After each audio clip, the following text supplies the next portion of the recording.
नमस्कार दोस्तों, target with PS Parihar channel में आपका स्वागत है। सुबह की इस वीडियो में ऐसी सूचनाएं होती हैं जो विभिन्न समाचार पत्रों पर छाई हुई होती हैं और विद्यार्थियों के लिए आवश्यक होती हैं। तो आइए शुरू करते हैं और देख लेते हैं कि आज के समाचार पत्रों में ऐसी कौन कौन सी सूचना है।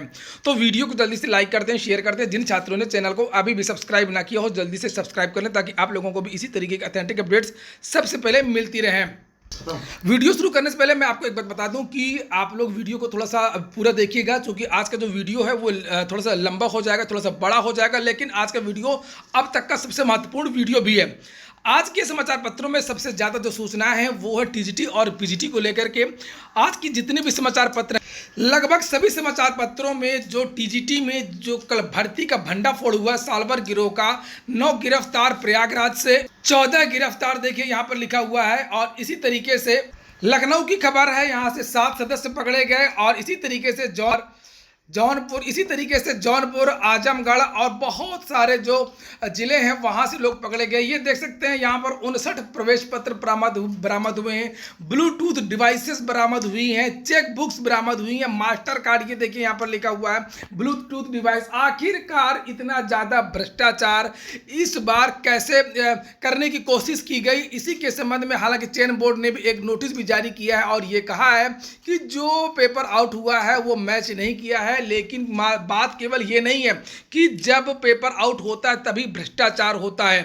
परीक्षा केंद्रों में ही अगर पूरी सुविधा मिल जाती है तो पेपर आउट कराने की भी क्या आवश्यकता है।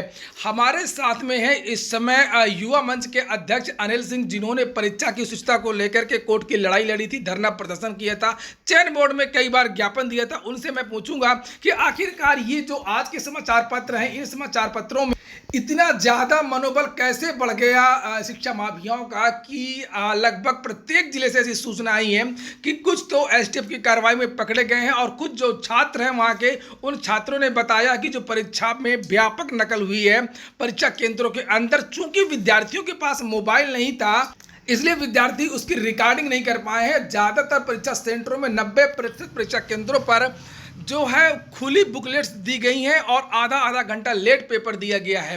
तो आधा घंटा पहले कौन सा खेल हो गया है, इसके बारे में युवा मंच जानना चाहता है। और ये देखिए कितने प्रदर्शन करने वाले और हाई कोर्ट तक की लड़ाई लड़ने वाले युवा मंच के अध्यक्ष अनिल सिंह हमारे साथ हैं। उनसे पूछेंगे शुचिता को लेकर के, चूंकि बहुत सारे परीक्षा केंद्रों पर अनियमितता की सूचनाएं आई हैं और कल दोपहर में प्रयागराज और अन्य जिलों में एसटीएफ की छापेमारी में बहुत ज़्यादा जो है डिवाइसेस पकड़ी गई हैं, सालवर गैंग पकड़े गए हैं, आपत्तिजनक जो सामग्रियां हैं शिक्षा माफियाओं के द्वारा वो पकड़ी गई हैं। और जानकारी तो ये मिली है कि एक जगह से 22 लोगों की गिरफ्तारी हुई है।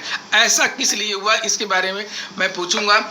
बताइए जरा अनिल जी कि अगर ऐसा हो रहा है तो फिर ये किस तरीके से परीक्षाएं हो पाएंगी, कट ऑफ क्या होगा, पढ़ने लिखने वाले जो विद्यार्थी हैं उनका क्या होगा। देखिए, सबसे पहले जो आज परीक्षा होने जा रही है, जितने भी हमारे उत्तर प्रदेश के प्रतिभागी उसमें शामिल हो रहे हैं, सभी साथियों को बहुत बहुत बधाई हो कि आप परीक्षा में जाएं और अच्छे से करके आएं। हाँ, एक नज़र आप लोगों को और रखना है कि आपके अगल बगल, आपके इर्द गिर्द कोई ऐसी घटनाएं होती हैं तो आप हमको जो है सूचित करें। जैसा कि आपने देखा होगा कि अंबेडकर नगर टांडा में जो घटना हुई बहुत ही खतरनाक घटना है। और ऐसा उत्तर प्रदेश में जो सरकार लगातार दावा करती हो, चौराहे पर पोस्टर बैनर लगवाती हो कि यह भ्रष्टाचार मुक्त उत्तर प्रदेश है, तो अब कुछ पे कुछ कहा नहीं जा सकता है, बाकी आप सब समझदार हैं। लेकिन बड़ा दुर्भाग्य है कि सरकार के पास इतने सिस्टम हैं लेकिन फिर भी डिवाइस कल पकड़े गए, पेपर अगर पकड़े जाते हैं, सालवर गैंग पकड़े जाते हैं, तो कहीं न कहीं सिस्टम में या तो लचर व्यवस्था है या फिर सिस्टम का पूरा एक खेल है। आखिरकार इस बार इतनी ज्यादा डिवाइसेस, जितनी तो मुझे तो नहीं लगता कि हाल ही के दिनों में किसी परीक्षा में इतनी ज्यादा डिवाइसेस पकड़ी गई हैं या इतने ज्यादा सालभर पकड़े गए हैं। क्योंकि कल एक नहीं कई जिलों से ऐसी सूचना मिली है, समाचार पत्रों के माध्यम से जानकारी मिली। ऐसा इतना उत्साह कैसे बढ़ गया आखिरकार ये शिक्षा माफियाओं को, वो भी योगी सरकार के कार्यकाल में। देखिए, आपको बता दें कि चाहे योगी सरकार हो, चाहे सपा सरकार हो, चाहे बसपा सरकार हो, चाहे कांग्रेस सरकार हो, होता क्या है कि जब आप सिस्टमैटिक ढंग से नहीं चलेंगे, आपको पता होगा कि मंडल स्तर पर परीक्षा कराने को लेकर के हम लखनऊ खंडपीठ तक भी याचिका गए, लेकिन माध्यमिक शिक्षा सेवा चयन बोर्ड के द्वारा जो दलील दी गई वहाँ, इन्होंने बड़े साफ तौर पर कहा कि हम जो है परीक्षा की शुचिता पर बहुत गंभीर हैं। और आपने देखा होगा कि 2 दिन पहले माध्यमिक शिक्षा सेवा चयन बोर्ड के अध्यक्ष माननीय वीरेश कुमार राय जी, जो रिटायर IAS हैं, और इन्होंने एक बड़ा बयान दिया था कि हमारी पूरी तैयारी है, हम परीक्षा सकुशल संपन्न करा लेंगे और पूरी पारदर्शिता के साथ संपन्न कराएंगे। तो ऐसे में अब आप ये समझ सकते हैं कि टांडा का तो सार्वजनिक हो गया, और बच्चों के पास तमाम बच्चे ऐसा कर रहे हैं कि सर हम लोगों की मोबाइल बाहर जमा हो गई थी, हम लोगों के पास कोई ऐसा हथियार नहीं था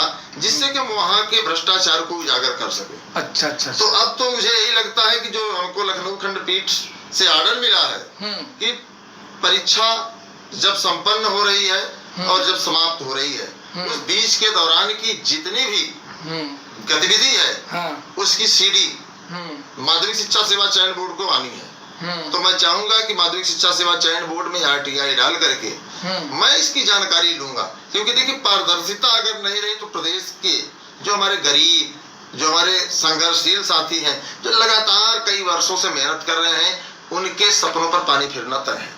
तो हम लोगों का प्रयास है, और सबसे बड़ी बात कि PS परिहार जी आपको बहुत बहुत धन्यवाद कि आप लगातार प्रदेश के नौजवान साथियों के हक और अधिकार की बात उठा रहे हैं। हमने देखा कई चैनल्स ऐसे हैं जो सिर्फ और सिर्फ छोटी सी न्यूज दे करके अपना जो है चैनल चलाना चाहते हैं, लेकिन मैंने आपके चैनल पर कल हम भी परीक्षा दे रहे थे, वहां भी जो है जो पेपर खुले हुए थे। अब मैं इसलिए नहीं बोला, मैं आपको बता दूं कि मैं इसलिए नहीं बोला कि तमाम साथियों के जो विरोधी गुट है हमारे, चूंकि माध्यमिक शिक्षा सेवा चयन बोर्ड में दलाली करने वाले कई लोग हैं, अगर उनकी CBI जांच हो जाए, जो नई इनोवा से घूम रहे हैं, तो भैया तमाम लोगों में खलबली है कि अनिल सिंह इनोवा अगर खरीद लिए तो भैया मांग कर रहा है जांच कराओ, जबकि साक्षात्कार में खुला 2.5, 3 लाख, 4 लाख, 5 लाख खुला चला है।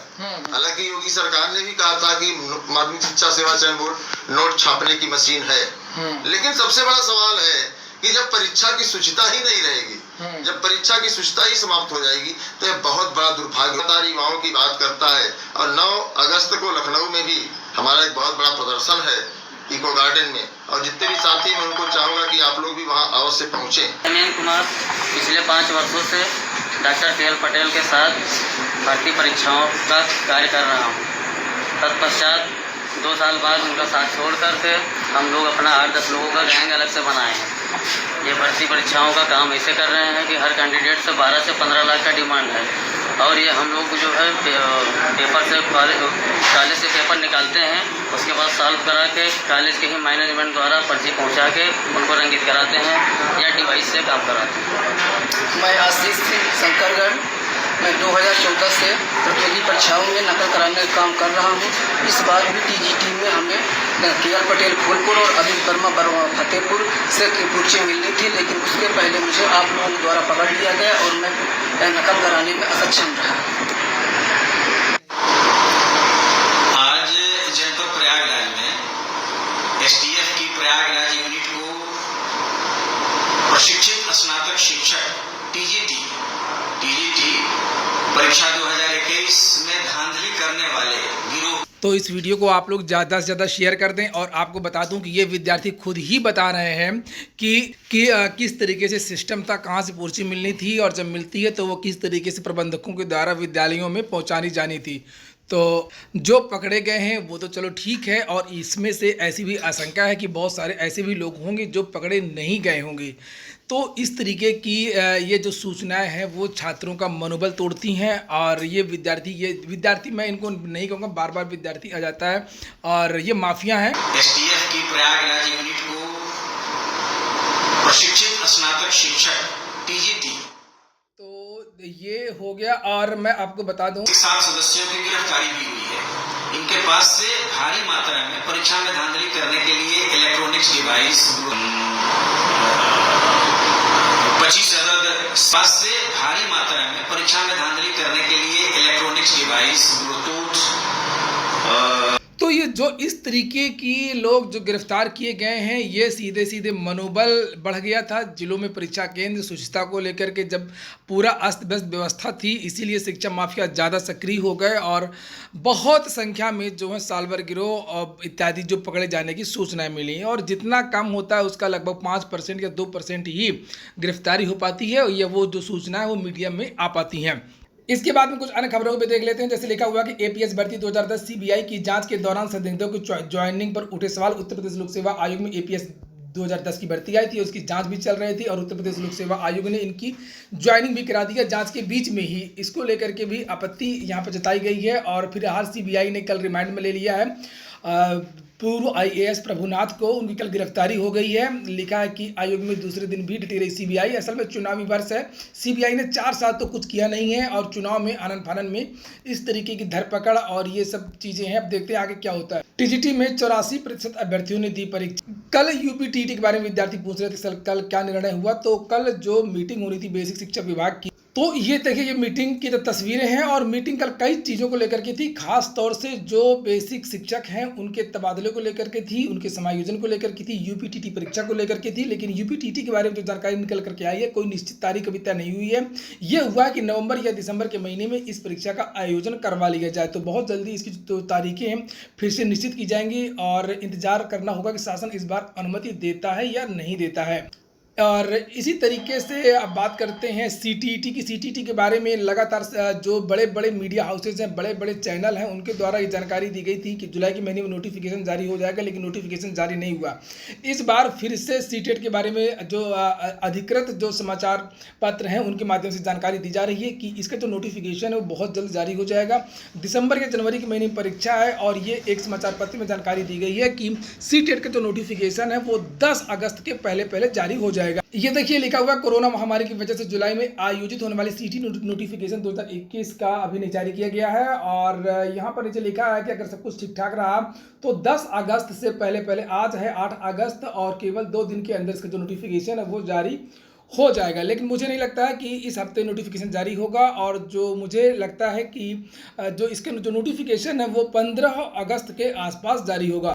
इनकम टैक्स से एक भर्ती भी निकली हुई है एमटीएस की। लिखा है टैक्स असिस्टेंट एवं इनकम टैक्स इंस्पेक्टर खेल कोटा के तहत भर्तियां निकलनी शुरू हो गई हैं। 155 पदों पर यह भर्ती निकली हुई है। अलग अलग पद के लिए अलग अलग यहाँ पर उम्र की सीमा तय की गई है। 25 अगस्त के पहले आप लोगों को आवेदन करना। विभिन्न भर्तियों को लेकर के लखनऊ में हो रहे प्रदर्शन के लिए युवा मंच की तरफ से एक प्रेस विज्ञप्ति जारी की गई, जिसे आप लोग यहाँ पर देख सकते हैं कि लखनऊ जाने के लिए 8 अगस्त को रात 10 बजे प्रयागराज स्टेशन पर पहुंचे इंजीनियर राम बहादुर पटेल युवा मंच। और जो विद्यार्थी लखनऊ पहुंच रहे हैं वो इस नंबर पर कॉन्टैक्ट कर सकते हैं 6393982877। पॉलिटेक्निक की प्रवेश परीक्षा जो है वो 16 अगस्त से शुरू हो जाएगी। लेकर पॉलिटेक्निक की दूसरे, चौथे और छठे सेमेस्टर प्रवेश नहीं सेमेस्टर परीक्षा ये और ये जो है 16 अगस्त से प्रारंभ होगी। पहले ये परीक्षा 22 जुलाई से प्रस्तावित थी, कोरोना को देखते हुए इसको स्थगित कर दिया गया था। वहीं पर उत्तर प्रदेश लोक सेवा आयोग की सीबीआई जांच के बारे में भी यहाँ पर बहुत सारी जानकारी दी गई है कि उत्तर प्रदेश लोक सेवा आयोग में दूसरे दिन भी शनिवार को सीबीआई की एक टीम ने अभिलेखों की जाँच की और अपर निजी सचिव से जुड़े अभिलेखों की जाँच पड़ताल की। आयोग कुछ कर्मचारियों से पूछताछ भी की। सीबीआई ने गोविंदपुर स्थित कैंप कार्यालय में एपीएस 2010 के कुछ चिन्हितों को बुला करके पूछताछ भी की। पूर्व परीक्षा नियंत्रक प्रभुनाथ के खिलाफ सीबीआई ने मुकदमा दर्ज कर लिया। सूत्रों की माने तो इसमें कुछ और भी नए नाम बहुत जल्द शामिल किए जा सकते हैं। यहाँ पर लिखा है कि जो विद्यार्थी हैं उनका कहना है प्रतियोगी छात्र संघर्ष समिति ने मुख्यमंत्री को एक पत्र लिखा है। समिति के अध्यक्ष अवनीश पांडे का कहना है कि अपर निजी सचिव 2010 में सीबीआई की ओर से एफआईआर जो दर्ज की गई है इसमें आरोपी कर्मचारी व अधिकारी को बचाने की साजिश में पूर्व अध्यक्ष एवं एक वर्तमान अधिकारी के खिलाफ कार्रवाई होनी चाहिए। अवनीश ने कहा कि सीबीआई ने दिसंबर 2020 में शासन से आयोग के तत्कालीन परीक्षा नियंत्रक तथा आयोग के अधिकारियों कर्मचारियों के विरुद्ध अभियोजन स्वीकृति देने का अनुरोध किया था। शासन ने खुद ही अनुमति नहीं दी थी जब सीबीआई ने कहा था इनके खिलाफ एफआईआर दर्ज की जाए। नीचे लिखा है लेकिन पूर्व अध्यक्ष और एक वर्तमान अधिकारी ने आरोपित आयोग कर्मियों को बचाते हुए अभियोजन स्वीकृति देने से इनकार कर दिया। बात हो रही है डॉक्टर प्रभात कुमार की। प्रतियोगियों का कहना था कि आयोग द्वारा अभियोजन स्वीकृति देने से इनकार करने का परिणाम है कि घोटाला करने वाले आयोग कर्मी चिन्हित होने के बावजूद सीबीआई को अज्ञात में रख करके एफआईआर करनी पड़ रही है। तो सीबीआई ने अज्ञात के खिलाफ भी एफआईआर किया है। वहीं पर इन विद्यार्थियों का कहना है कि अज्ञात नहीं नामजद मुकदमा होना चाहिए। नीचे लिखा कि इसके अतिरिक्त मुकदमा दर्ज करने में 7 माह का अनावश्यक विलंब हुआ, चूंकि शासन ने अनुमति नहीं दी थी। तो ठीक है दोस्तों, ये हो गया आज का वीडियो। अगर आपको अच्छा लगा, कोई काम का हो तो लाइक अवश्य कर दें। जिन छात्रों ने चैनल को सब्सक्राइब न किया, सब्सक्राइब कर लें। पूरा वीडियो सुनने के लिए बहुत बहुत धन्यवाद।